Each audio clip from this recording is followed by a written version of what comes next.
you? Not who you think I am.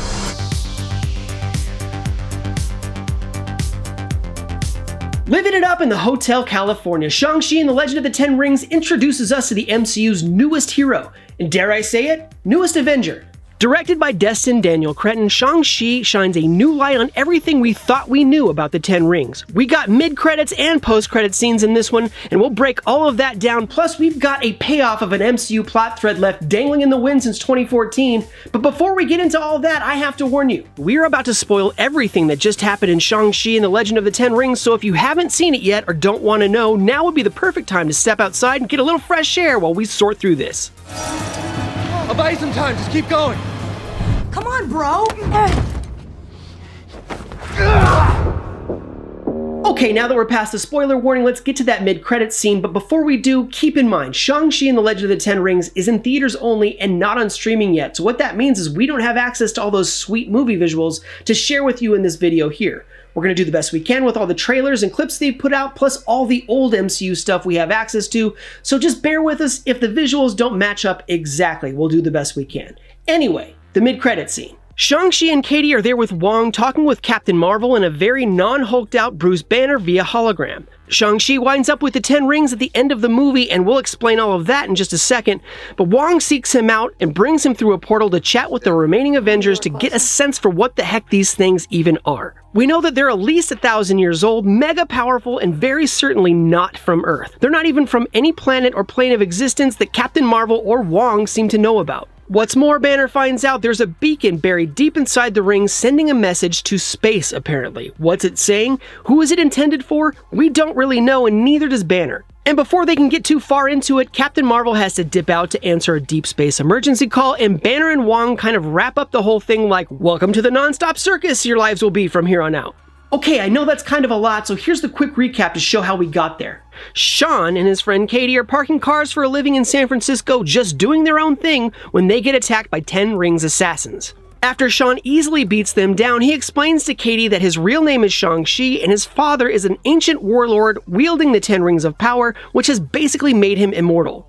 Turns out Shang-Chi was trained as a Ten Rings assassin from childhood, and at 14 he ran away after his father sent him to go assassinate someone, and he's been living like a fun-loving civilian ever since. Wenwu, Shang-Chi's father and the MCU's REAL Mandarin, has been hearing the voice of his dead wife telling him to come resurrect her from an ancient tomb near her home, the hidden Chinese village of Ta Lo. Shang-Chi is forced to fight his father during all this. He wins, R.I.P. Wenwu, who is killed by the kaiju, but before he dies, he transfers the Ten Rings of Power to his son. So here's what we think that means. In the comics, the rings come from a planet called Kakarana, the home of Fin Fang Foom, who also appeared in this movie as the soul-sucking demon kaiju thing that attacks the hidden village of Ta Lo. The comics Kakarana is home to a shape-shifting alien race known as the McLuhans. Fin Fang Foom was a McLuhan who spent centuries in hibernation after the ship that carried him to Earth crash-landed in ancient China. Lots of similarities here with the soul-sucker kaiju that the Ta Lo villagers called the Dweller in the Darkness. Anyway, with the MCU's answer to Fin Fang Foom defeated by Shang-Chi and a well-placed arrow loosed by his friend Katie, we think the beacon in the physical Ten Rings is meant for the McLuhans, saying, the Dweller in the Darkness has been destroyed, so y'all better send some more shape-shifting soul-suckers if you plan to conquer Earth.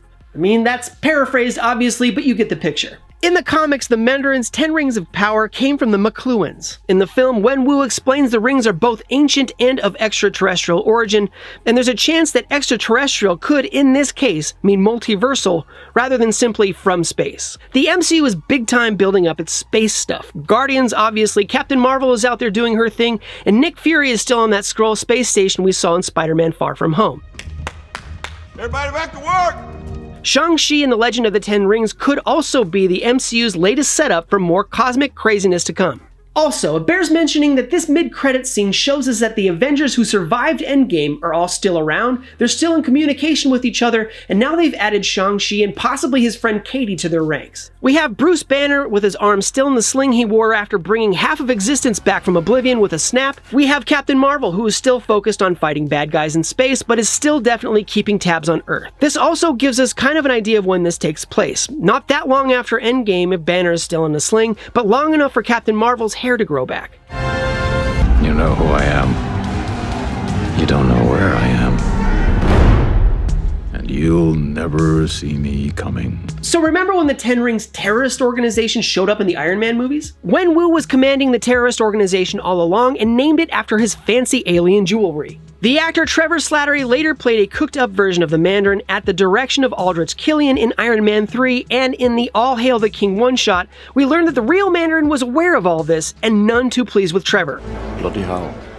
Shang-Chi and the Legend of the Ten Rings finally pays off on this MCU plot thread left dangling since 2014. The Ten Rings kidnapped Trevor Slattery with the intention of executing him, but they fell in love with his rendition of Macbeth, so they kept him around as a court jester ever since. Trevor's clean and sober now, but he isn't even sure if he's even sane anymore, as he spends all of his time with Morris, the adorable little critter from Ta Lo without a face. Wenwu explained something we already partially knew. Trevor Slattery's performance as the Mandarin was based on Wenwu, but it was a kitschy mashup of Ten Rings lore and made for TV. The moniker the Mandarin had more in common with a chicken dish than it did with the real McCoy.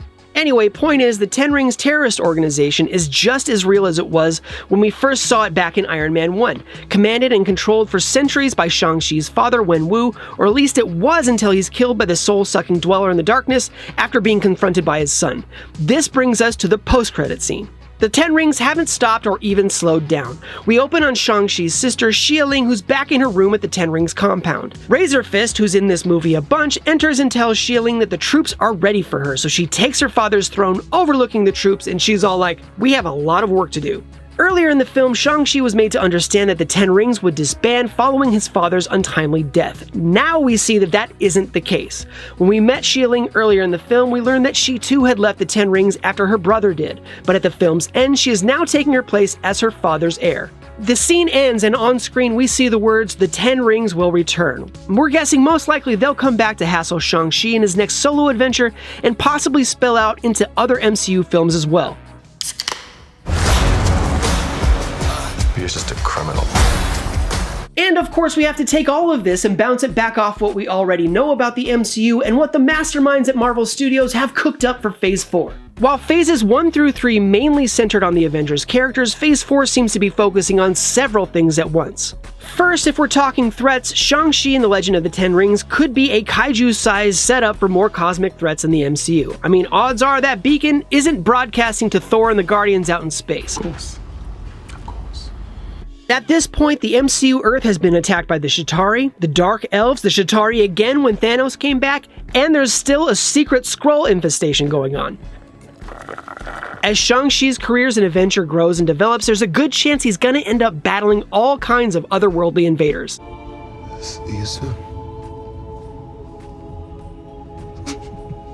And what about the multiverse craziness unleashed by Sylvie in the Loki finale? Mostly unseen in this film except for one important detail. Michelle Yeoh's Jiang Nan says the people from Ta Lo are from another universe. There's not a lot of explanation after that, but it serves as a subtle acknowledgement to what the MCU is doing with the multiverse these days. You got this. Thank you. And of course, now it's time for the Easter egg roundup, and there was kind of a lot in this movie, so here's what we got. The blip is casually referenced in this movie. Early on, there are a group of posters advertising a blip support hotline, you know, just in case not existing for like 5 years kind of messed you up when you returned.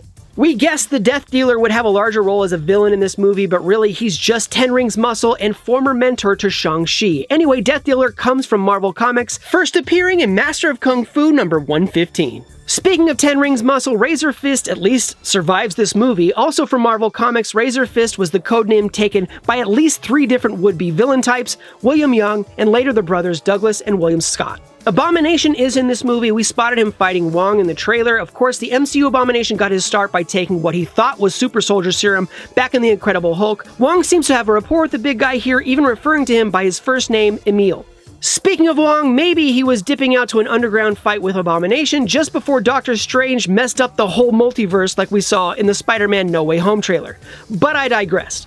Also spotted in that underground fighting ring just before the Wong Abomination fight was an Extremis soldier. Extremis, of course, is the super soldier compound developed by Aldrich Killian and AIM. Michelle Yeoh plays Jiang Nan, Shang-Chi's aunt, but this is her second appearance in the MCU. She also showed up to Yondu's funeral in Guardians of the Galaxy Volume 2 as the Ravager Aletta Ogord, wife of Stakar Ogord, played by Sylvester Stallone. The soul-sucking kaiju, the Dweller in the Dark, seems to be the MCU's answer to Fin Fang Foom. Shang-Chi's sister Xieling seems to be inspired by Sister Hammer from the comics, but she obviously has a different name here. And last but not least, Zach Cherry plays the guy who filmed Shang-Chi's first big fight scene on the bus, and he must have moved to San Francisco from the East Coast because the last time we saw him in the MCU, he was selling hot dogs in Spider-Man Homecoming. Call me Spider-Man! Okay, Spider-Man!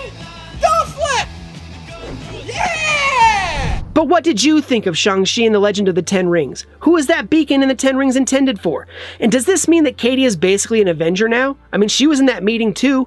Anyway, hit us with your best takes in the comments. But for now, thanks for watching this episode of Canon Fodder, and for more Marvel, here's what to expect from Loki Season 2, and don't forget to follow and subscribe to IGN wherever you like to watch.